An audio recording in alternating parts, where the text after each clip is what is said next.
안녕하세요. 오빠네 때문에 마음이 너무 답답해서 이렇게 글까지 쓰게 되었어요. 저는 오빠가 한 명 있는데 4년 전에 결혼을 했어요. 원래 부모님께서 오빠 결혼하면 주려던 작은 빌라가 있었는데 전세를 놓고 살다가 결혼한다 하여 그 집을 주려고 하셨어요.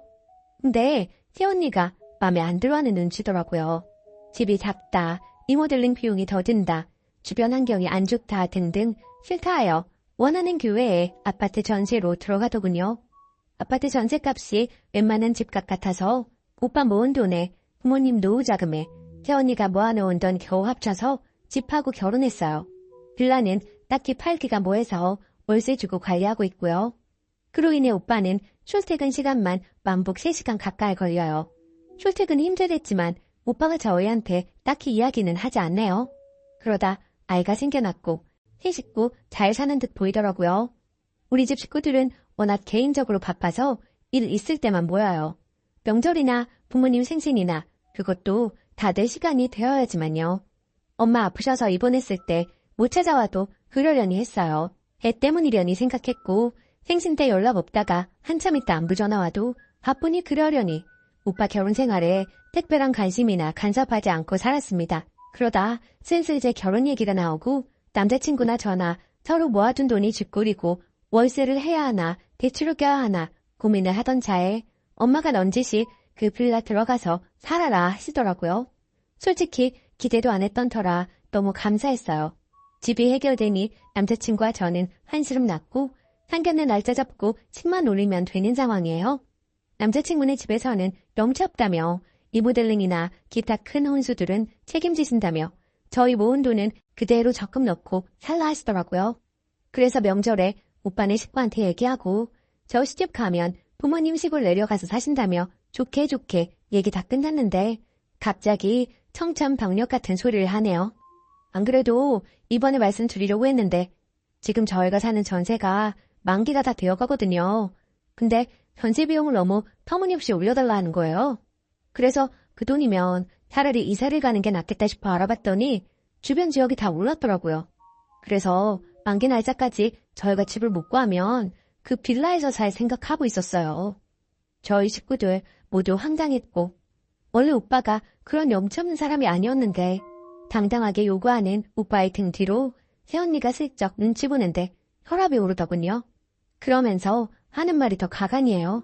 그리고 저희 살던 곳에서 친정이 가까워서 아이를 친정어머니가 봐주셨는데 이사 오면 저 어떻게 해요? 어머님이 봐주실 거죠? 저 믿고 올 테니 봐주세요. 하는데 2차 혈압이. 안 그래도 엄마 몸 안 좋아서 이번 후 집에서 쉬는 거 뻔히 알면서요. 봐주시면 안 될까요?도 아니고 봐달래요. 이거 자기들끼리 벌써 다 얘기 끝내놓고 통보하는 거 아닌가요? 엄마가 난처해하시면서 그게 무슨 말이냐? 지금 땡땡이 결혼 때문에 그 빌라는 이미 사돈 댁에도 다 얘기해놨고 진행되는 일인데 이제 와서 우리가 집이 없다 하면 저 결혼은 어플하는 거냐? 라고 하니 저랑 남자친구는 아직 젊으니 조금 미루더라도 본인들은 어린 자식도 있고 오죽하면 이러겠느냐며 죄송하다고 그러네요.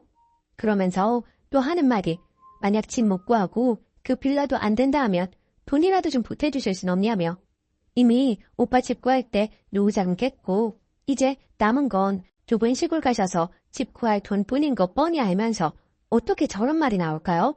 아 진짜 두 부부가 양심이 있을까요? 저는 집, 아이 봐주는 문제까지는 엄마 아빠 일이니 두 분 결정이 어떻게 나든 존중하기로 했지만 부모님 노후자금은 저도 같이 적금 붓고 있는 중이거든요. 오빠도 결혼 전에는 같이 넣었는데 결혼 후에는 안 부어요. 듣다가 그동안 쌓였던 거 말했어요. 그러게 처음부터 분세에 맞게 눈 낮춰서 그 집에서 시작했으면 좋지 않았겠어? 새언니 편하게 살게 하겠다고 있는 돈 없는 돈 다 끌어다 쓰고 이제 와서 하는 말이 염치도 너무 없다.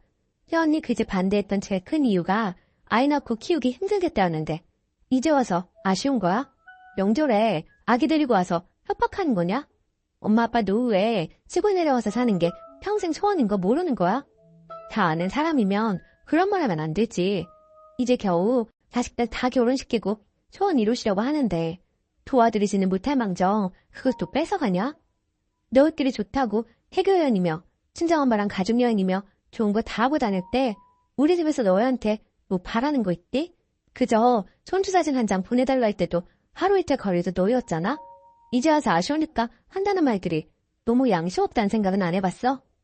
화가 나서 저 혼자 다다다 싸붙였는데 제가 한 번 말하면 끝장을 보거든요. 서은이 울더라고요. 왜 우는지 알 수 없었어요.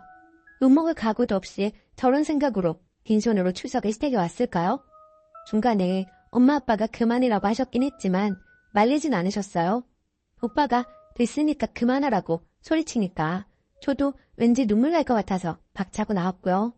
어린애기 생각하면 불쌍하고 집이야 원래 없던 거 월세 살든 미뤄도 괜찮지만 오빠 절이 바뀐 거랑 세원이 무심한 거 생각하니 너무 서럽네요.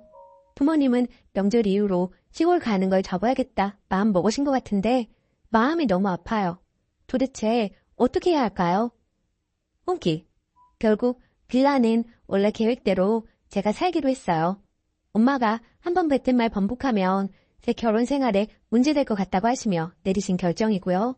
그리고 진짜 저희 엄마가 많이 힘드시긴 한가 봐요. 원래 엄마 성격 같으면 그래도 오빠 아이도 봐주고 해야지 하실 텐데 자신 없으시다고 오빠네한테 말했나 봐요. 그러면서 엄청 미안해하시네요. 새언니는 그 뒤로 일절 연락 없는 상황이고요.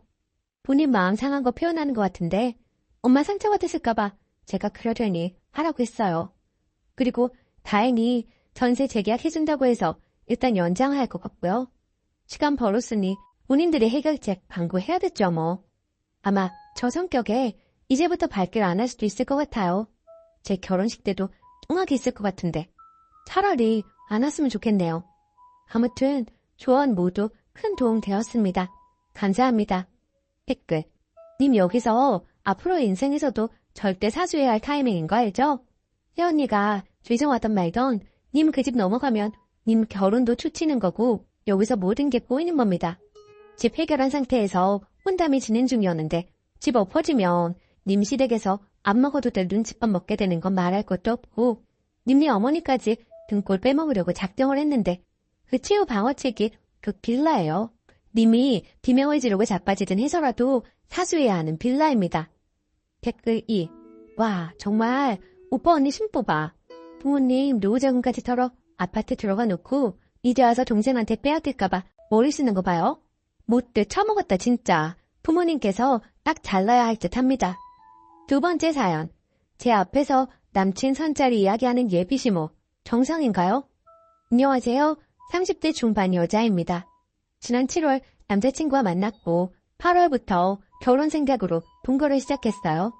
만나기 이전에도 우여곡절이 좀 있었어서 처음부터 순탄치는 않았지만 나름대로 서로 맞춰가면서 지금까지 살고 있었고 양가 부모님께도 다 인사를 드렸습니다. 저는 추석에 처음으로 인사를 드렸고 남자친구는 작년 12월 말에 인사드렸는데요. 저랑 만나기 전에는 명절마다 남자친구가 고향에 갔어요. 남자친구가 40대이고 혼자 살아서 고향집 들렸다가 다시 어머니 모시고 집으로 와서 어머님께서 남자친구 집에서 음식도 해주시고 살림 정리도 해주시고 일주일 정도 머무르다 가셨대요. 지난 추석도 인사드리고 일주일은 아니지만 3일 정도 그렇게 했고요. 그때는 저도 음식 좀 배우고 잘 모시고 고향에 내려가셨어요. 이번 설에도 그렇게 했고 오시는 것도 알고 있었습니다. 시누이는 결혼식도 올리고 법적으로 부부이고 시누이 부부도 연말에 집에 초대해서 밥도 먹고 따로 인사도 나눴습니다. 그렇게 크게 별 문제 없이 지내왔습니다. 근데 제가 문제라 생각했던 부분은 처음 만났을 때부터 어머님께서 어머니 아버지 가정사 얘기를 여러 번 물어보시고는 아빠 밑에서 큰 아이들은 불쌍하다. 엄마가 없거나 어머니가 바보 같으면 애들이 고생하고 월세 살고 변변한 직장도 차도 없다. 라는 말씀을 하시는 겁니다.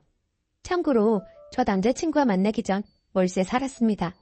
제가 대학을 나오지 않았는데 딸 하나인데 아빠가 왜 대학까지 안 가르쳤는지 모르겠다. 대학 나오지 않으면 사람 구실 힘들고 살기 힘들다. 라는 말을 여러 번 하셨습니다. 그리고는 본인은 아이들 잘 키웠다는 식으로 내 새끼들은 잘 컸다고 하시더군요.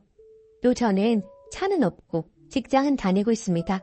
첫 만남 때도 그러셨는데 어른이니까 그런 말 할 수 있지 넘어갔는데 설에도 또 몇 번이나 말씀하시고 신우이는 남편분도 어머니가 돌아가셨는데 신우이 집을 잠깐 들렸는데 엄마 없는 아이들은 힘들게 산다라고 말씀을 하시는 겁니다. 계속 저렇게 말씀하시니 많이 섭섭하고 서운했어요. 제 자격지심일 수도 있지만 대놓고 그런 얘기를 몇 번씩이나 하시는 것도 나름의 상처도 있는데 서운하긴 하더군요. 월요일 오늘이 생신이셔서 맛있는 음식 먹고 축하하려고 용돈이랑 케이크도 준비했어요. 또 집에서 쉬시는 스타일이 아니어서 온종일 일하시고 냉장고 정리며 살림장님에 다 하셔서 그래도 저는 어머니 없이 커서 이런 손길 자체가 감사해서 처음 뵙고 보고 싶기도 하고 남들은 간섭이라 해도 좋게 긍정적이게 감사하다 생각하고 있었습니다. 근데 토요일 밥 먹고 오면서 원래 저희 커플이 계산하려고 했는데 시내의 부부 쪽에서 지난번에 연말에 초대받아서 잘 먹고 오늘은 그쪽에서 사겠다 해서 먹고 오는 길이었어요. 제가 토요일에 오후 일찍 업무를 마칩니다. 어머님은 출근하는 것만 알고 평일보다 일찍 끝나는 걸 모르시는 듯 했고요. 아무튼 약속은 금요일에 잡았어요. 저희 커플은 어머님 생신인 줄 몰랐었어요. 서울 끝나는 월요일에 올라와서 목요일까지 우리 집에 계시다가 차로 30분 거리인 신우이 집에 가셨고 급하게 목요일 저녁에 생신인 거 알고 신우이 집 근처 한우집에 약속을 잡았죠. 근데 어머님께서 밥 먹고 오는 길에 땡땡이 오늘 출근이라서 못 오는 줄 알았는데 우리 딸내가 월요일부터 출근이라 일요일에 먹으면 피곤할 것 같아서 오늘로 했는데 일찍 끝나서 같이 먹었네 라고 하시는데 뭔가 초대받지 않은 자리에 간 느낌이었습니다. 만약에 그런 내용이 있었으면 보통 물어보지 않나요? 몇 시에 끝나느냐, 올 수 있냐 하고요. 그래서 섭섭한 마음이 커져서 저도 모르게 미숙숙하게 행동을 하긴 했어요. 섭섭함이 커져 일요일이 쉬는 날이고 어머님은 오늘 월요일 2시 기차 타고 가시기로 했는데 웃으면서 대하기가 그래서 남자친구에게 오늘 나 몇 번이나 이런 얘기 들어서 잘해드리고만 싶은데 마음이 속상하고 섭섭하다. 내가 부처는 아니지 않아? 오늘은 쉬고 싶어서 찜질방에 다녀올게 하고 말했어요. 저녁도 먹고 간다고 중간에 남자친구에게 말했고요. 그리고 저녁 7시 반쯤 들어갔습니다. 찜질방에서 10시부터 7시쯤까지 있었고요. 들어가서 식사하고 있길래 다녀왔습니다 하고 식사하세요 하고 안방 화장실에서 손발 닦고 안방에서 20분쯤 있었나 봅니다. 어머님께서 갑자기 뚝뚝 하시더니 나오라고 하시더라고요. 거실로 나갔는데 아기 나한테 불만 있느냐고 물어보셔서 남자친구를 쳐다봤더니 나 아무 말도 안 했다 하더라고요. 그래서 이 상황에서 가증스럽게 아니요 하는 것도 이상한 것 같아 남자친구 보고 말씀드려도 돼? 하고 솔직하게 말씀드렸어요. 저는 어머님에 대한 솔직히 상처가 있는데 자꾸 그런 얘기를 몇 번이나 하시니 속상하고 섭섭했다 하고 말씀드렸죠. 그런데 어머님께서 그래도 내가 내일 가고 쉬는 날인데 네가 하는 행동이 섭섭한 게 있는 것 같아 물어보는데 너에게 한 말은 아니다. 그래도 어른인데 이건 좀 아니지 않니? 하시는데 죄송한 마음이 들어서 죄송하다 말씀드렸어요. 그런데 갑자기 네가 내 아들이랑도 둘이 있을 때 이런 식이고 우리 집이 품격 있는 집인데 이런 식으로 할 거면 짐을 싸서 나가던지 해라. 아니면 다신 안 그럴 수 있냐? 라고 하시면서 여기 하숙집 아니고 네가 들어오고 싶을 때 들어오고 나가고 싶을 때 나가는 집 아니다. 라고 하시더라고요. 그러면서 갑자기 대답 안 하면 애초에 끝내자면서 짐을 싸라는 거예요. 내 아들 지난번에 중매자리 들어왔느니 어쨌느니 하시면서 네가 내 아들에게 잘해서 예쁘게 봤는데 이해 못 쓰겠다. 너는 내 아들 우리 집안에 이렇게 하고 나가면 복이 없는 애다. 그러면서 자기 주위에 여자분들이 이혼해서 이렇게 됐네 저렇게 됐네 하면서 말이죠. 거기서 제가 죄송했던 마음마저 사라지면서 먼저 저에게 신뢰를 하셨는데 제가 왜 짐까지 싸라는 소리를 들어야 하죠? 중매 얘기는 왜 하시는 거예요? 미안한 건 맞으신 거예요? 저 잘난 거 하나 없지만 그래도 이건 아닌 것 같네요. 하고 말씀드렸어요. 그런데 남자친구가 더 가관이더군요. 중간중간 남자친구 하는 말이 네가 그런 거 잘못한 거잖아. 어른이 물어보는데 대답을 해. 너 엄마 얘기 이러는 거 네 자격지심이잖아. 라고 얘기하는 겁니다. 그 인간의 본심을 알게 되어 정말 놀랐어요. 그렇게 여차저차 어머님은 가시고 남자친구의 2차전이 시작되었습니다. 이런 상황에 어머님이랑 그렇게 됐을 때 어떻게 네 자격지심 때문에 그렇다느니. 내가 당신한테 얘기 안 한 것도 아닌데 진짜라는 소리를 듣게 하냐. 나 같음 중재는 못해도 부추기진 않았을 것 같다 했더니 저보고 어른한테 막 대하는 자격지심이 있는 여자라네요. 결국에는 정신이 확 차려지면서 내가 이런 인간하고 만났나 싶고 화가 나서 뺨 올려붙이고 나와버렸네요. 한순간에 결혼이 무너지고 내가 그동안 뭘 하며 지냈나 싶어서 너무나고 원통하고 기가 막힐 따름입니다. 뺨 한 대로 속이 시원해지진 않네요.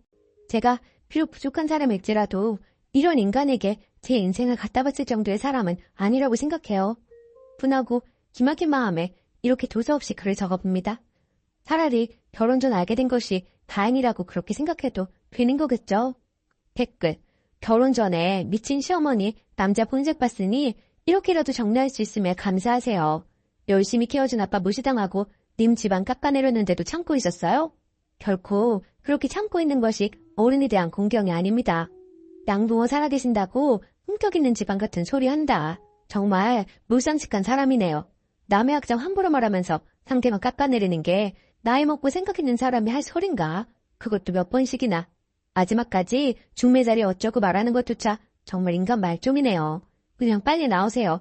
이미 남자도 맘 떴고 앞으로 더 무시당하면 무시당했지 좋아지진 않아요. 지금이라도 행운이라고 생각하세요. 댓글 2.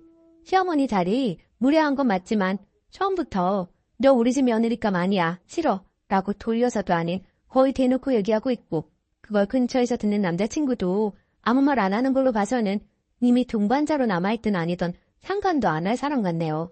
거기다 집을 반반한 것인진 모르겠으나 짐 싸서 나가라고 말하는 거 보니 냉전 한 푼 없이 결혼이라는 목적하에 그 집에 짐만 싸서 들어앉았던 건 아닌지 여러모로 눈치 없고 마음에 들지 않는 며느리감은 맞는 듯.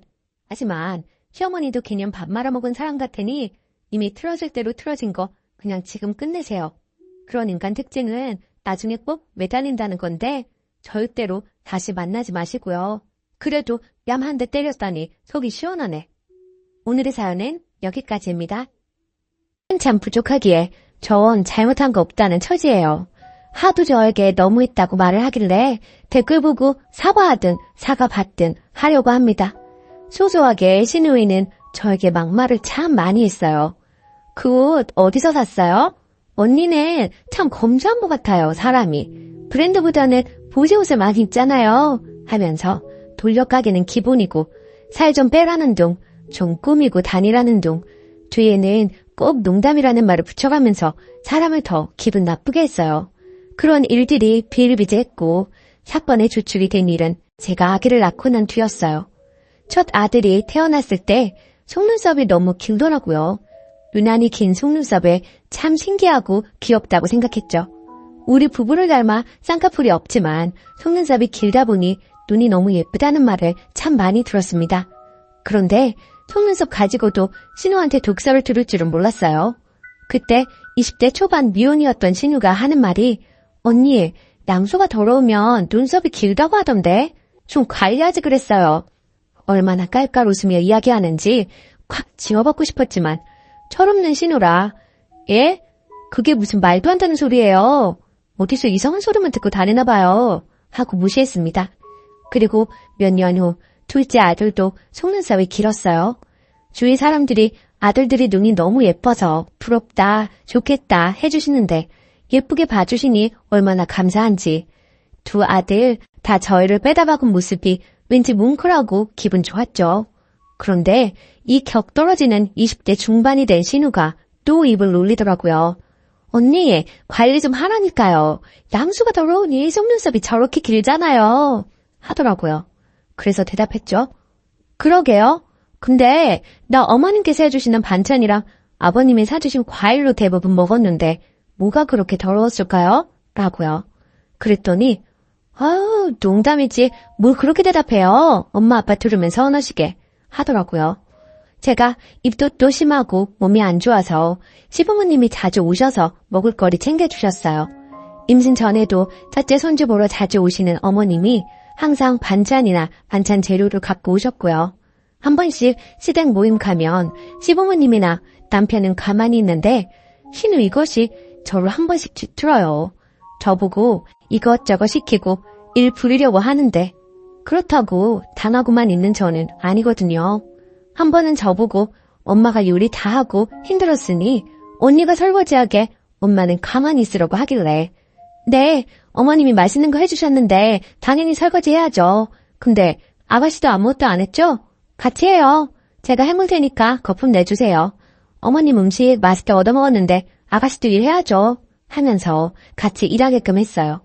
저 일부러 골탕 먹이려는 거 뻔히 알고 있었고 제 실수에 어쩔 수 없이 설거지하면서 입 툭 튀어나와 있더라고요. 어쨌든 다시 본론으로 돌아와서 그 뒤 신우가 시집가고 허니문 베이비로 아들 출산했어요. 그리고 며칠 전에 시조카 100일이라 신우 집 다녀왔습니다. 시조카 직접 본 건 처음이었는데 속눈썹이 길더라고요. 어라? 이때다 싶어서 말했습니다. 물론 100일 잔치 끝나고 사진도 다 찍고요. 아가씨, 김신 때 아무거나 막 먹더니 아기 피부가 안 좋네. 그러길래 커피랑 과자랑 많이 먹지 말라고 했잖아요. 100일 전에 피부가 이런 건 또 처음 본다. 그리고 아가씨 양수도 많이 더러웠나 봐요. 어째 속눈썹이 우리 애들보다 더 기네요. 난 또 아가씨는 관리 잘할 줄 알았는데 헛똑똑이네. 그랬더니 갑자기 우네요. 그래서 또 이야기했어요. 농담인데 왜 울어요? 우리끼리 그런 농담쯤은 할 수 있잖아요. 그랬더니 펑펑 울어요. 달래줄 마음도 없고 계속 울고 투덜대는 거 듣기 싫어서 빠르게 점심 먹고 집으로 왔습니다. 그랬더니 남편이 저에게 막 뭐라고 하네요. 결국에는 남편과 말다툼을 했습니다. 아까 말이 너무 심하잖아. 100일 된 아이 예쁘다는 말만 해줘도 모자란데 그게 뭐냐? 혹시 그때 한 말 아직도 마음에 담아두고 그러는 거야? 철없는 애가 한 말을 그냥 넘기고 말지 뭘 또 똑같이 갚아주려고 하냐? 하더군요. 늘 아가씨가 농담이라고 하는 말에 비수 꽂혀가며 살았어. 똑같은 말 대갚아줬을 뿐인데 그게 펑펑 울 일인가? 난 남한테도 막말 잘하길래 본인은 상처 안 받을 줄 알았지. 아, 그래서 똑같이 하니 속 시원하냐? 그냥 넘길 수도 있잖아. 꼭 그렇게 울려야 해? 무슨 말도 안 되는 말 하면서 애한테 상처를 줘.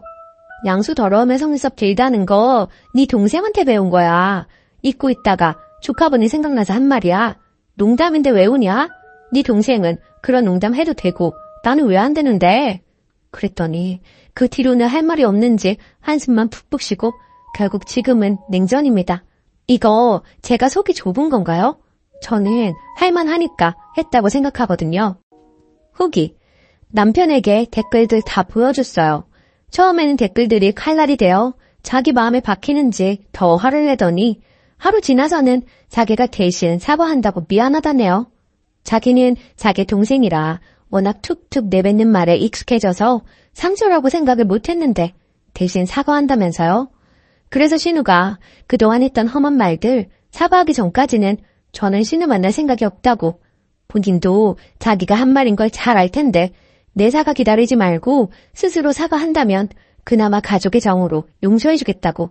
근데 스스로 사과할 마음이 없으면 인간이 덜 된 거라고요. 남편도 신우랑 자리 만들지 않겠다 하며 알겠다 하네요. 그동안 작은 독설들은 받아치거나 참으면서 넘어갔는데 이번 일로 저도 대놓고 싸우고 똑같이 해줘야겠다 싶었어요. 속이 좀 시원하더라고요. 아무튼 조언 모두 정말 감사했습니다. 댓글. 완전 잘하셨어요. 확인사살 해줘요. 조제 가졌을 때는 관리 잘하라고. 남편은 남의 편이라 그래요. 그냥 깡그리 무시해줘요. 댓글 2.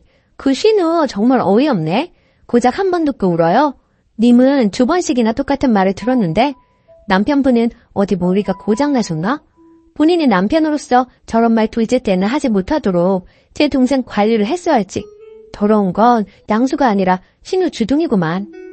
2번째 사연. 저희 엄마와 잘 지내는 줄 알았는데 아내가 이혼하자네요. 안녕하세요.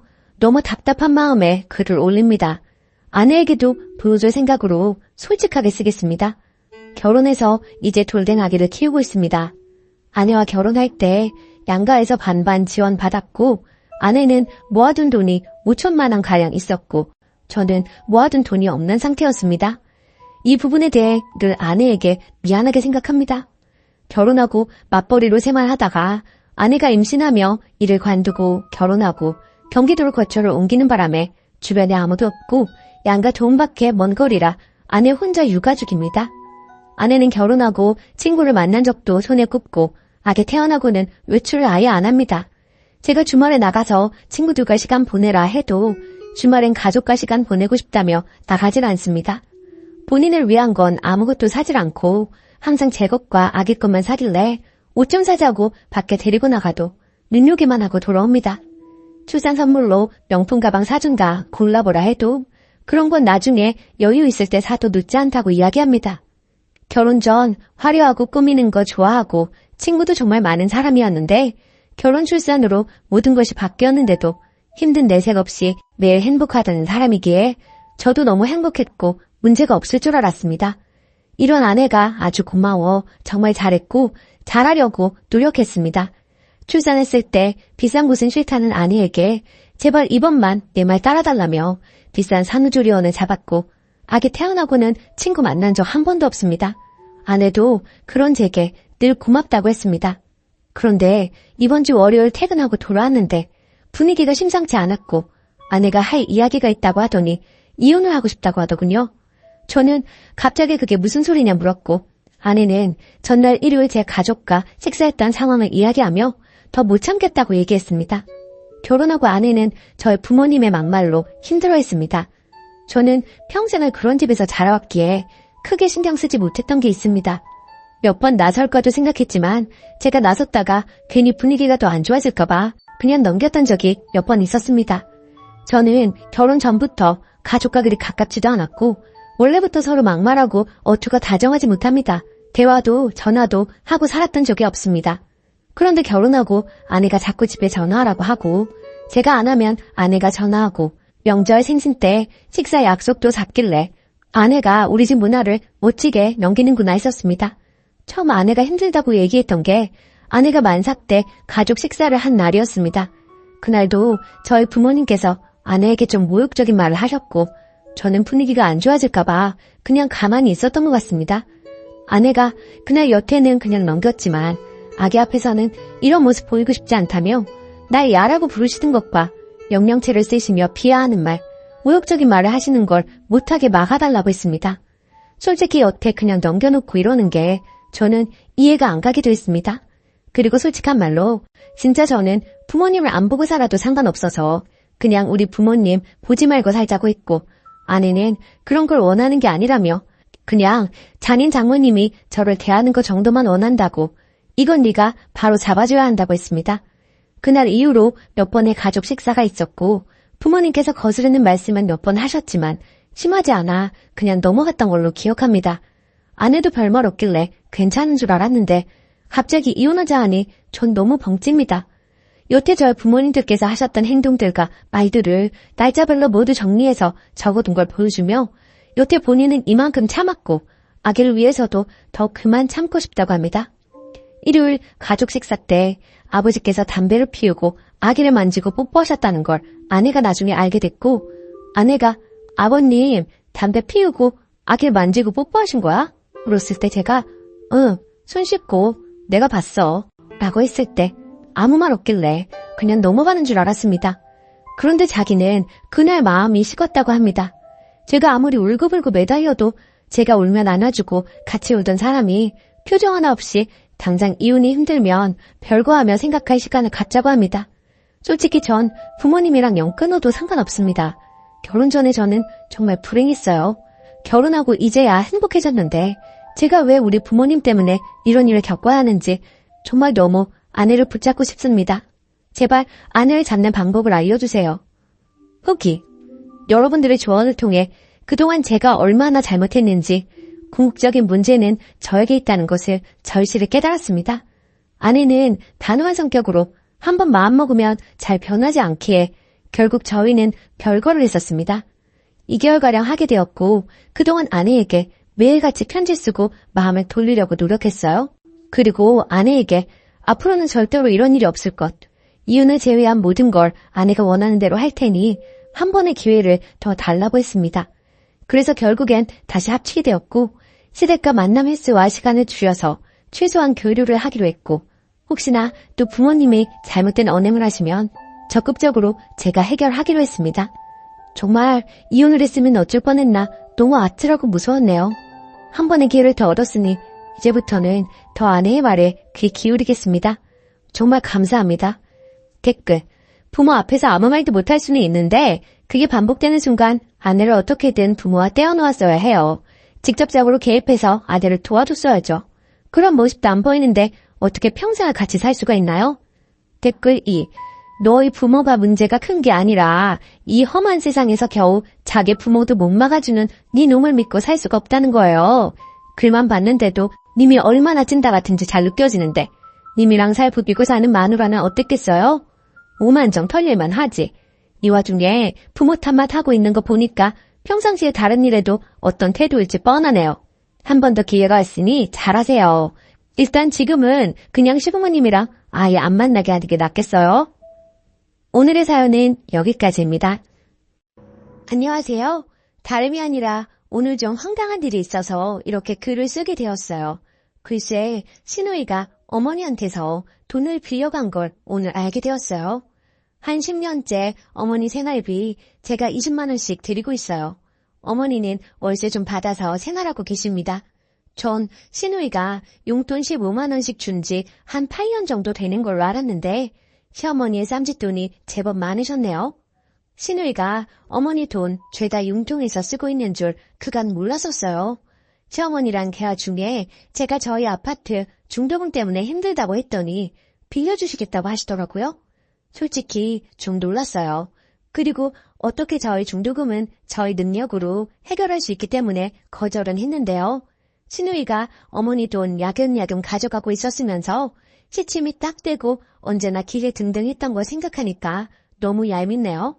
저희 시누는 저에 대한 배려는 하나도 없는 사람이거든요. 친정에 와도 손 하나 까딱하지 않고요. 그렇다고 일하는 며느리에게 미안하거나 걱정해주는 그런 거 하나도 없습니다. 여왕처럼 그렇게 바쁘죠. 말도 함부로 하고 너무 거만한 게 기가 찹니다. 그리고 어머님은 자꾸 제 앞에서 집을 아들 명의로 돌려야 하는데 라고 하세요. 막상 저는 크게 그런 부분에 관심도 없는데 자꾸만 저렇게 말씀만 하시니 이제는 저 부리려고 하시는 술집처럼 느껴집니다. 집으로 유지하시는 게 신혼 때부터 지금껏 20년이 되려고 해요. 그리고 솔직히 집 전세금 빼면 1억도 안 되고요. 시누이 가져간 돈이 어렴풋이 8천에서 9천 정도 되는 것 같아요. 그럼 시누이 한 찰 다 가지고 있고 어머니 갑자기 돌아가시면 방법은 없죠. 그저 시어머니는 집을 아들 명의로 바꿔야 하는데 말로만 하시고 유세만 하시네요. 시누이는 돈 욕심도 많고 아주 독하고 모진 성격이에요. 늘 돈 굴릴 생각만 하고 돈 거립니다. 그러니 무슨 일이 생겼을 때 돈 내놓을 사람이 아닙니다. 아무래도 어머니가 시누이 가머니설에 농락당하시는 것 같아요. 원래부터 손아래 시누이 너무 거만해서 늘 불편했는데 아마 돈 문제 불거지면 한치 양보도 없을 것이 불보듯 뻔합니다. 저는 맏며느리라고 불임당하고 구박받고 이혼만 당하고 산 것 같아서 어이없어요. 시누이 나중에 지가 마지노릇도 불사하겠다고 하면 말릴 이유도 없지만 노릇 같은 거 할 위인도 못 되고요. 저희 남편은 시누이가 저리 설치는데도 불구하고 제 말에는 귀도 안 기울이네요. 한마디 하고 싶은데 어떻게 해야 할지 고민입니다. 추가, 많은 관심 감사드립니다. 참고로 말씀드리면 위에도 언급했듯이 시어머니한테 중도금 안 빌립니다. 힘들긴 하지만 해결할 수 있어요. 그리고 시누이가 돈 가져간 거 좀 눈치가 엿보여 중도금은 그냥 흐린 말이었는데 어머니가 반응하신 거죠. 딸이 돈 빌려가도 친정에는 안 갚아도 된다는 건 도둑년 신부 아닐까요? 시누이는 그러고도 남을 것 같아서 더 열이받아요. 그간 시누이한테 상처받고 쌓였던 게 더 큰 것 같습니다. 그렇지 않았다면 이렇게까지 열이받지는 않았을 것 같아요. 돈이야 원래 없었다고 생각할 수도 있는 문제이지만 시누이 하는 짓이 정말 밉상이거든요. 지 오빠한테는 너무 여우같이 예쁘게 보이려고 합니다. 하지만 저는 물론이고 저희 아이들한테는 쌀쌀 맞고 냉정합니다. 너무 여우 같은 시누이 앞에서 속절없이 당하는 제가 너무 바보같이 느껴지고 황당해서 하소연해봤어요. 집에 들어가니 시어머니는 시누이 사진 닦고 계시고 자기 딸은 너무 아까워 부엌 근처에는 얼씬도 못하게 하시는 분이 돈까지 다 빌려주셨다고 하니 속상하더라고요. 팔이 안으로 굽는 건 맞는데 남의 자식 대하듯 며느리를 이렇듯 소외시키고 자기들 좋은 대로만 행동하는 시어머니랑 시누이가 얄미워요. 늘 부엌부터 들어가는 며느리에게 말 한마디 따뜻하게 할 줄 모르는 시누이. 더 이상 상대 말고 무시해버려야겠어요. 자기 친정에서 돈을 빌리던 말던. 그리고 집 명의 문제는 남편 보고 적극적으로 알아보라고 하려고요. 괜히 며느리가 나섰다가 모양만 이상해지니까요. 조언 정말 감사했어요. 댓글 1. 쓰니님 서운하고 섭섭하시죠? 오죽하면 봄볕엔 딸 내놓고 가을볕엔 며느리 내놓는다고 하랬습니까? 쓰니님도 아이들 계시지요? 옆집 아들딸하고 내 아들딸이 같은가요? 달라요. 시어머니가 시누이를 아까워하고 사랑하는 거 그건 뭐 어쩌지 못해요. 님도 대신 님의 친정에서 사랑받는 딸 아닌가요? 누가 이해해주기 바라지 마시고요. 님의 권리 스스로 찾으세요. 며느리라 왜 부엌부터 들어갑니까? 그것부터 바꾸세요. 시댁팔길 자주 가지 마세요. 서서히 줄이시던지요. 댓글 2. 야박하시네요. 시어머니한테 용돈 드리는 20만 원, 말 그대로 용돈이지 생활비는 아니죠. 결국 시어머니가 약간의 경제력이 있다는 건데 설사 경제력이 없어도 내 손 떠난 돈의 쓰임 출처까지 이렇게 검사해야 하는지요? 어머니로서는 시누이가 딸인데 아들만 자식인가요? 그리고 아들, 딸 입장을 떠나 자식된 도리로 용돈 드리는 거 아닌가요? 아들이라 나중에 집 물려받을 생각에 용돈 드리는 것인지요? 그냥 내 남편의 부모니 말 그대로 용돈 드리는 거로 생각하세요. 집집이 모두 경우에 따라 다르겠지만 시어머님이 재산을 물려주시면 고마운 거고 안 주셔도 할 수 없지 않나요? 시어머니 재산 시어머니 맘대로 하시는 건데요. 조금만 너그럽게 생각하세요. 두 번째 사연. 의사 아들이라고 생활비 300만 원 요구하는 시댁 힘들어요. 저는 결혼 3년차 주부입니다. 30살 간호사와 33살 레지던트로 만나 결국 결혼까지 꼴이나게 되었습니다. 그런데 결혼할 당시에 저도 사회생활을 늦게 시작했고 신랑도 사회생활을 늦게 시작해서 모아놓은 돈이 한 푼도 없었습니다. 게다가 양쪽 집안의 형편이 좋지 않았던 터라 예단 예물 혼수 다 생략하고 결혼식만 올리기로 했습니다. 이 생각은 전적으로 제 신랑의 생각이었고요. 그렇게 결혼을 하고 신랑이 전문의를 따면서 신랑 앞으로 대출을 받아 34평 아파트를 한 채 장만했습니다. 거의 대출을 이용해 아파트를 분양받은 셈이 되겠네요.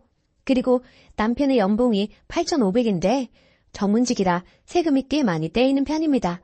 참고로 저는 신랑의 권유로 일을 그만두고 2세 계획에 전념해 있는 상황이고요. 전적으로 신랑이 받아오는 월급으로 생활하고 있는데요. 그 월급의 50% 이상은 대출 상환금으로 나갑니다. 원금 플러스 이자 포함해서요. 그리고 집을 사면서 승용차까지 사서 할부금이 나가고 있는 상황이고요. 거기에 각종 보험, 세금, 생활비, 적금 등등 게다가 신랑 의대 다닐 때 학비 대출받은 거 장기를 받아서 아직도 남아있습니다. 그거 다 떼고 나면 100에서 150 정도가 남습니다. 그리고 제 신랑의 계획은 시댁의 용돈 70만 원, 저희 친정에 70만 원 이렇게 드리려고 했었다고 합니다. 그런데 저희 친정 같은 경우에는 넉넉한 형편은 아니지만 아버지가 공무원이셔서 두 분 먹고 사시는 데는 지장이 없기에 저희 형편에 맞춰 용돈을 30만 원으로 줄이자고 했고 얼마 전까지만 해도 우리 집 30만 원, 시댁 70만 원 이렇게 용돈을 드리고 있었는데요. 이번 시어머님 생신 때 시어머니께서 저희 신랑을 안방으로 부르시더니 다른 의사 가진 부모님은 예단에 지참금까지 받는다던데 우리들은 뭐냐? 그런 거 하나 받은 거 없고 완전 꽁으로 결혼을 했어. 용돈이라도 한 달에 300만 원 줘라. 그래야지 원 이거. 저희 신랑도 월급 받으면 뻔히 어디로 들어가는지 잘 알고 있었기에 착잡했었고요. 그리고 이번 달 시부모님 용돈 보내드리던 날짜에 도저히 300을 맞출 수가 없어서 일단 100만 원을 보내주었더니 다시 저희 통장으로 재송금을 하셨더라고요.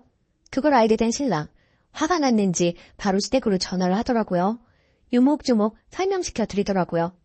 앞으로 연봉 협상이 더 잘 되면 그때 300으로 용돈 드리겠다고 사정 아닌 사정을 하고 이해를 시켰고요.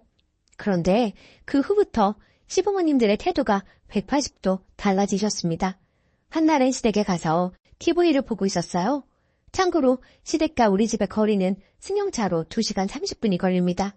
그래도 한 달에 한 번 이상은 꼭 가려고 노력하고 있고요. 그런데 TV 보시면서 시어머니께서 하시는 말씀이 저 들으라는 듯이 원래 집안의 경제는 여자가 조정하는 건데 저렇게 여자가 돈을 쥐고 있으니 시댁 식구들한테 돈을 쓸 리가 없지 하시면서 마구마구 비난을 하시더라고요.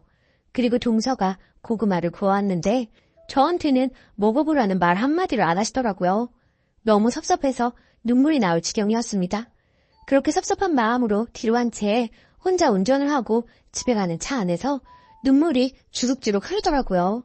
그렇지만 사실은 신랑한테는 말할 수 없었고 저 혼자 삭혔습니다. 신랑이 알게 되면 속상해할 테고 신랑 성격에 분명 시부모님들께 한마디씩 할 것 같아서요. 그냥 저 속으로 삭혔습니다. 그리고 이렇게 글을 올려봅니다. 정말 시댁과의 갈등이라는 게 한번 골이 생겨버리니 돌이킬 길이 없다는 것 같다는 생각이 드네요. 이 마당에 적금을 깨고 생활비를 줄여가며 300만 원이라는 용돈을 드려야 할지 아니면 계속 이런 냉전의 상태로 지내야 할지 자식된 도리를 잘하고 싶었는데 무리한 것을 요구하시니 너무 힘이 듭니다. 마음이 정말 답답하기만 합니다. 후기 댓글이 얼마나 달렸을까 생각하며 한참 만에 들어와 봤는데 정말 감사합니다. 그리고 얘기가 길어질까봐 결혼할 당시 상황과 제가 현재 쉬고 있는 부분에 대해서는 설명을 거의 하지 않았는데요. 그 때문에 오해하시는 분들이 계신 것 같다는 생각이 드네요. 우선 제가 결혼할 당시에 혼수와 예단 그리고 신랑 측에서 해주기로 한 예물 다 생략했다고 말을 드렸었는데요. 이야기하자면 너무나도 길지만 최대한 줄여서 얘기를 해보자면 저희 아버지가 공무원이시긴 하시나 어머니께서 꽤 오랜 투병 생활을 하셨던지라 집안 형편이 많이 좋지 않았습니다. 물론 지금은 완쾌되셨고 형편도 어느 정도 자리를 잡은 상황이고요. 하지만 그때 당시 저는 아무것도 가진 것도 없는 데가 무슨 결혼이겠느나 싶어 일단 결혼은 포기하고 살고 있었습니다. 그러던 중에 지금의 신랑을 알게 된 것이고요. 그때 당시 제 신랑 끊임없이 저에게 다가왔고 제 마음 잡으려고 고생 많이 했던 사람입니다. 그럼에도 그런 신랑의 마음 저는 받아줄 수 없었고요. 저의 못난 현실 때문에요. 그런데 그런 사정을 다 알게 된 신랑이 저를 다 이해해주고 감싸주더라고요. 그렇게 그 사람의 진심이 통했고 결혼에 꼴이 나게 된 것입니다. 그렇게 처음부터 저의 사정을 알고 있었던 신랑은 결혼하기 전부터 혼수, 예단, 지참금, 예물까지 다 생략하자고 했었고요. 그 부분에서 굉장히 주관이 뚜렷했습니다. 반면에 저는 그래도 기본적인 것은 빚을 내서라도 해가야 한다는 주의였던지라 쉽사리 받아들이기 쉽지가 않았지만 신랑이 시부모님들께 허락까지 받은 상황이었고 시부모님들 또한 그렇게 하자며 의견을 내주셔서 저희는 정말 감사하던 마음으로 따라가게 된 것이었고요. 물론 그게 시부모님들의 진심이 아니라는 것은 나중에 알게 되었지만 말입니다. 그리고 제가 일을 하지 않고 있는 부분은 얼마 전 아이를 가지기 위해 산부인과에 가서 검진을 해보니 모든 게 정상이긴 하지만 육체적, 정신적인 스트레스는 아기를 갖는 데 있어서 나쁜 영향을 미칠 거라고 하더라고요. 게다가 제 나이도 있고 간호사라는 직업이 3교대에 육체적으로 아주 힘든 직업이라 더는 일은 하면 안 되겠다는 신랑의 판단하에 그만두게 되었던 것입니다. 그리고 전부터 신랑은 제가 일을 그만두고 자신이 내조를 해주길 원했던 이유도 있었고요. 물론 이 일 또한 저희 시댁에서는 탐탁지 않게 여기고 있습니다. 그거라는 신랑 답답했는지 매번 시부모님들과 싫은 소리 할 때도 많았고요. 그렇지만 매번 제 편에 서서 제 얘기를 들어주는 신랑이 있어서 그나마 숨통은 좀 트입니다. 하지만 시부모님께 인정까지는 아니더라도 적어도 미운털 박힌 며느리는 되고 싶지 않은 게 제 마음인데 너무나도 가슴 아프고 속상하고요. 그리고 결국에는 시댁에서 있었던 일 신랑한테 털어놓았어요. 신랑도 하다 안 되겠는지 시댁에 단판을 치겠다고 하더라고요.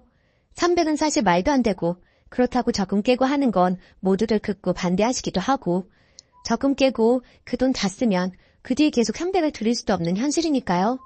모든 게 너무 무리된다 싶은데 저렇게 화만 내시니 시댁하고 사이가 틀어지더라도 결판을 내자는 것이 신랑 입장이자 저의 결론이네요. 마음이 모질어야 하는데 가슴이 아픈 건 사실이에요. 시부모님 공경하면서 잘 살고 싶었는데 뜻대로 되지 않네요.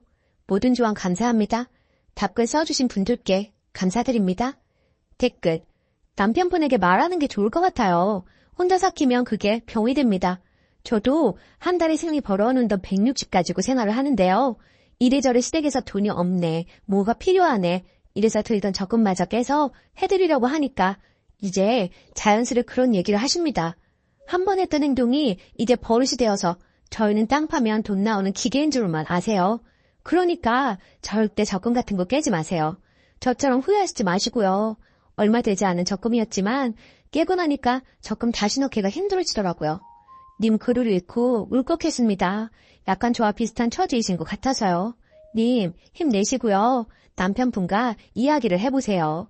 자식들이 부모 돈 벌어다주는 기계는 아니잖아요. 또 아예 생활비 같은 거 안 드리는 것도 아니고 친정보다 더 드리고 있는데 왜 그렇게 욕심이 많으신지 모르겠네요. 동서한테는 이렇게 바라시지도 않으시죠? 전 시부모님이 형님한테 안 바라시거든요. 그 등살에 저만 죽어나고요. 유산기에 조산기에 있다고 해도 저만 죽어라 부려먹고 돈과 필요한 물건 있음 저한테만 연락하더이다. 저처럼 이렇게 살지 마세요. 댓글 2. 죄다 무개념 아닌가요? 집 좀 작은 데 살고 차가 꼭 필요한가요? 돈 없으면 걸어다니고 적당히 있으면 버스 타고 다니면 되는 거지. 무리하게 집 큰 거 사고 차 사고 그렇게 살아야 하나요? 작은 평수에 대중교통 이용했으면 홀랐겠구만. 그리고 우리 부모님은 내가 돈 드려도 도로 주시면서 항상 하는 말이 돈 줄 생각 말고 돈 빌리거나 오지 말라고 그러시면서 돈 가져오지 말라고 하던데 그 시댁은 진짜 개념이 없네요. 오늘의 사연은 여기까지입니다. 안녕하세요. 속상한 일들 좀 시원하게 이야기하고 싶어서 이곳까지 오게 되었네요. 저는 시어머니가 한 말 때문에 가끔 속상해서 잠을 못 자는 며느리입니다. 저는 현재 30대 후반으로 올해 초 기다리던 임신을 하게 되었어요. 주위에서 임신은 하늘이 내린 선물이라며 힘들게 아이가 생긴 친구들이 있었지만 사실 그게 제 일이 될 줄은 몰랐죠. 매번 병원 다니고 주사 맞고 하는 게 정말 쉬운 일이 아니더라고요. 몸과 마음이 고되고 지쳐갈 무렵 생긴 아기라 더 소중하고 기뻤습니다.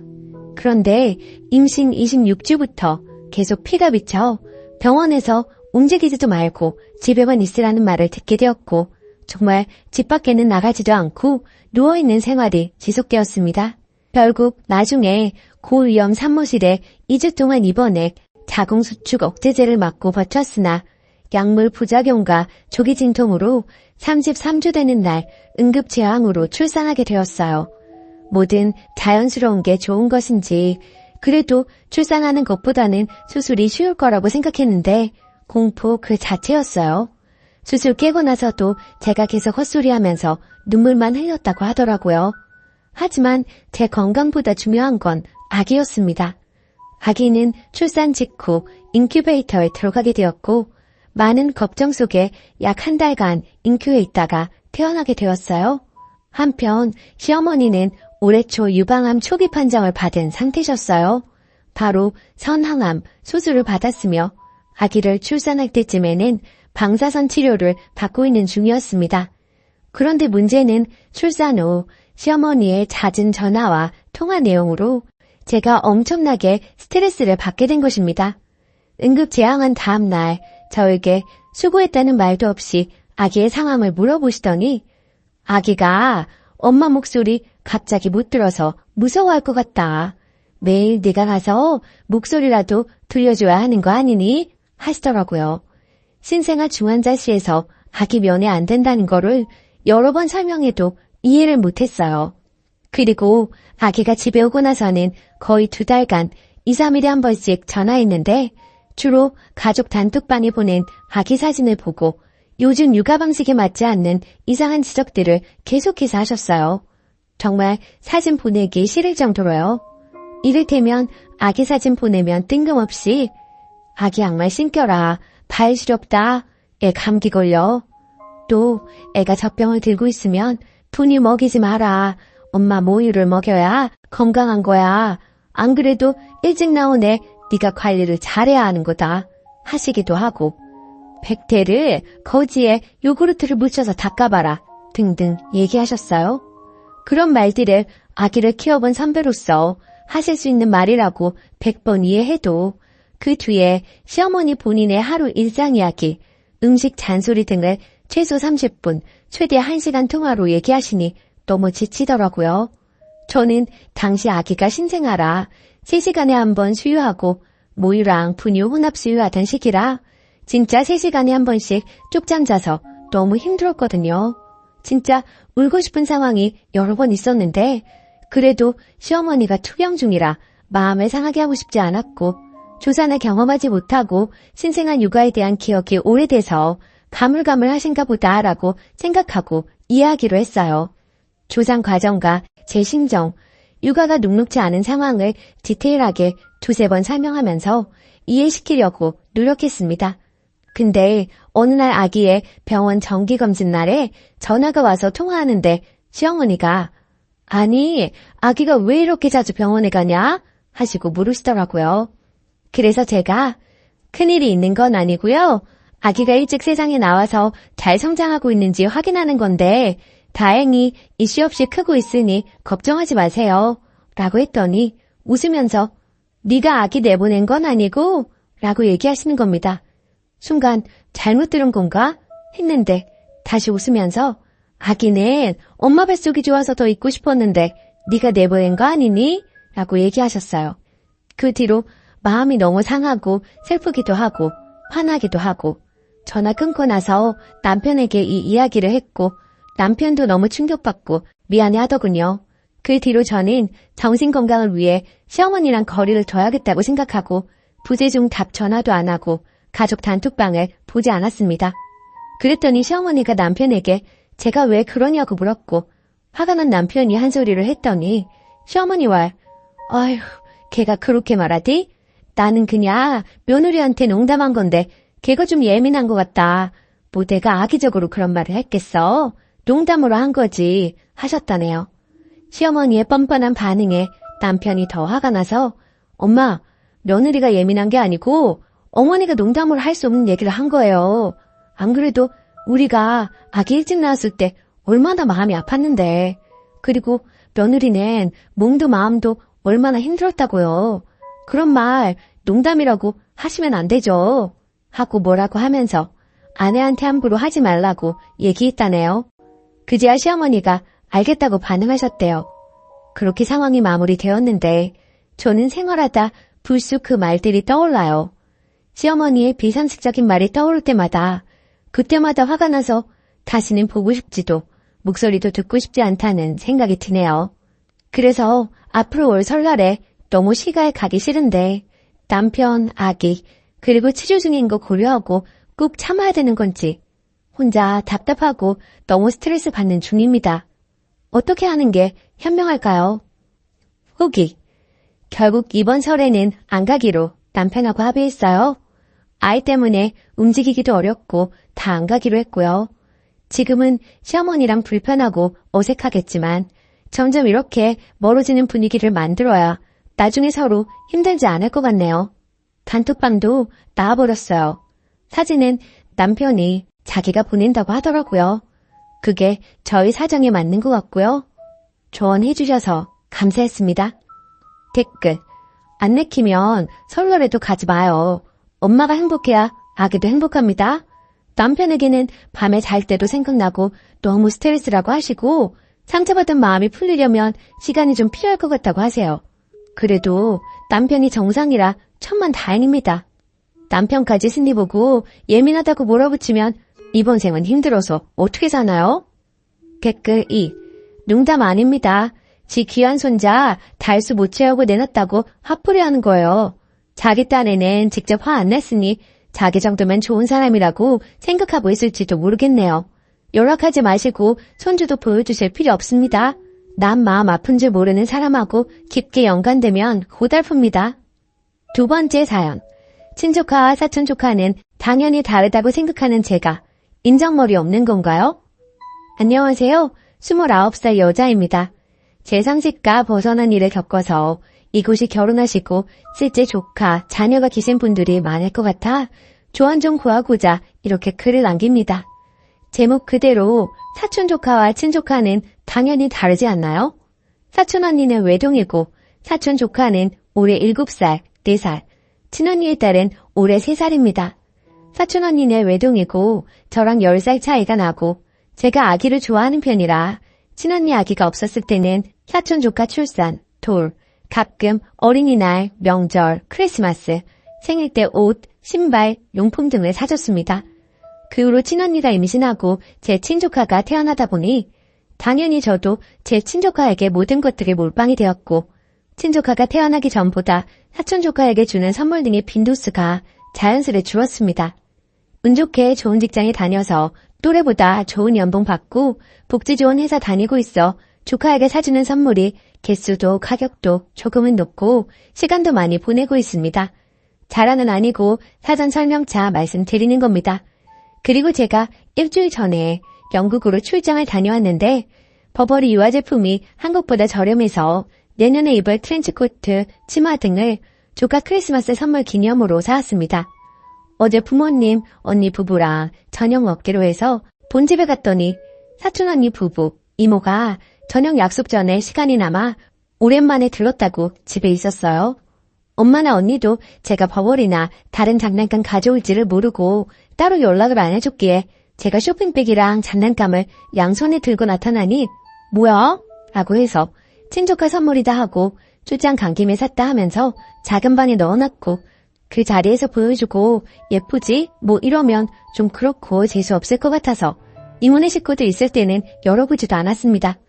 근데 사촌언니가 내 거랑 우리 애들 건 없어? 이러길래 이건 나도 비싸서 못 입어 하면서 장난질에 넘겼는데 저만 장난이고 사촌언니는 장난이 아니었나 봐요. 오늘 카톡으로 아무리 사촌 조카랑 친조카 다르다고 해도 돈도 잘 버는데 버버리가 아니라도 우리 애들도 크리스마스인데 장난감 하나라도 사줄 수 있는 거 아니야? 만약 준비 못했으면 기분 좋게 용돈이라도 조금 한 번 줄 수 있는 거 아니야? 라고 메시지가 왔더라고요. 저로서는 어이가 없어서요. 퍼부으려다가 엄마랑 이모 사이 생각해서 언니랑 이모 애들 있는지 몰랐다.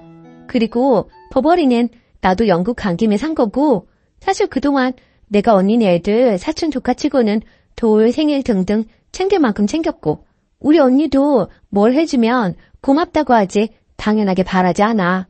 이랬더니 돈 잘 벌고 좋은 직장에 능력도 있는 줄 알았더니 이런 것도 사촌이라고 제거했던 거니? 어쩌고 하길래 저도 못 참고 언니는 나한테 뭘 해줬길래 당당하게 바라는 거야? 내가 공부하고 시험 보고 회사 좋은 곳 간 거 내가 내 능력으로 간 거지. 언니가 나한테 축하한다는 그 말 제외하고 나한테 뭐 해준 거 있어? 내가 열심히 해서 얻은 결과에 대해 왜 모임 칭찬하려고 하는데. 그리고 나 땡땡이한테 지금 해주는 거 신영부한테 받은 고마움 갚는 거다. 나 시험 합격하고 취업했을 때 고생했다며 가방 사주고 생일 때 뭐 사주고 했는데 내가 받은 게 있으니까 갚는 거지. 그냥 무조건적으로 봉사하고 퍼주는 게 아니야. 그리고 설사 내가 내 언니한테 무조건적으로 봉사한다고 해도 언니한테 이렇게 설명할 필요도 없고 라고 하니 그래 너 잘났다. 언제까지 그렇게 잘나는지 한번 볼게. 이러길래 그냥 차단하고 씹었습니다. 같이 욕해주세요 이런 의도 아니고 제가 센스가 좀 없었던 건가요?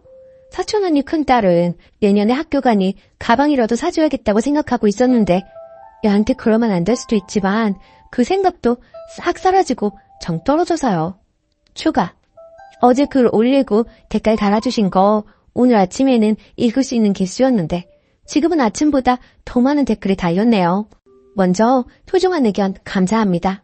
그리고 오춘조카라는 거 촌스로는 아는데 하도 사촌조카 사촌조카 하다 보니 글을 이렇게 적었는데 앞으로는 확실하게 오춘조카라고 하려고요. 왜 그동안 선물을 많이 해줬느냐 하는데 사촌언니 아이들을 이모가 봐주고 있고 엄마랑 이모가 사이가 좋고 집도 가까워 서로의 집 막내가 잦았습니다. 그러다 보니 저희 엄마도 저도 자연스레 사촌언니 자녀에게 정이 쌓이고 예뻐해서 자발적으로 사준 거고 사실 엄청나게 많이 자주 무엇을 사주지는 않았습니다. 저도 눈치가 있고 어마어마한 명품 선물도 아니고 겨우 버버리 가지고 자랑하는 건 없어 보인다 생각해서 만약에 사촌언니네 식구들이 있는 거 알았으면 차에 두고 올라갔을 겁니다. 엄마한텐 얘기했고 이모도 사촌언니한테 이야기를 들었는지 오늘 전화로 자초지종이랑 카톡 내용 등 설명하니 미안하다고 언니가 그런 거 이모가 대신 사과한다고 사촌 언니 주의시키겠다며 너무 마음 상해하지 말라고 했습니다. 이모가 잘못한 것도 아닌데 괜히 좋은 날 분란이 일어나서 심란하더라고요. 또한 친조카에게도 너무 퍼주지 말라는 댓글들 많이 보았는데 사실 저도 언니도 당연히 알죠. 나중에 제 아이가 생길 때까지만이라는 걸요. 그리고 경제적으로는 언니네 부부가 훨씬 풍족해서 제가 조카에게 선물 안 해도 사실 조카가 크는 데는 영향이 없고 형부가 언니 선물할 때 똑같은 브랜드 품목을 저에게 선물해준 적도 있고 굳이 따지자면 언니랑 형부가 저한테 더 많이 해줬지 덜 해주지는 않아서 저도 이렇게 조카한테 하는 겁니다. 엄마와 이모 사이 때문에 아예 척을 지고 남남으로 살기는 힘들겠지만 이번 기회로 사촌언니 자녀에게는 학교에 가든 생일이든 뭐든 더는 뭘 챙겨주지 않으려 합니다. 시간 내어 댓글 달아주셔서 감사합니다. 추운데 감기 조심하시고 모두 한 해 마무리 잘하시고 다가오는 새해 복 많이 받으셨으면 좋겠습니다. 댓글 1. 뭘 사촌까지 챙겨요. 내버려둬요. 친조카 생기면서 님한테 돈 주고 부모님 선물 사드리는데 돈 쓰시길 바랍니다. 지금까지 해준 것만으로도 솔직히 너무 많이 해준 거야. 내버려둬요. 더 하면 완전 호구입니다. 댓글 2. 기본적으로 사촌언니가 소갈머리가 없네요. 같이 만나기로 한 것도 아니고 자기가 우연히 간 집에 이모가 조카 선물 산 거를 그런가 보다 하면 되지. 뭔 내 것과 애들 것은 없어. 이러고 찾아요. 수준 떨어지네요. 자기는 뭘 해줄 거길래 바라는지 궁금하네요. 그냥 무시하세요.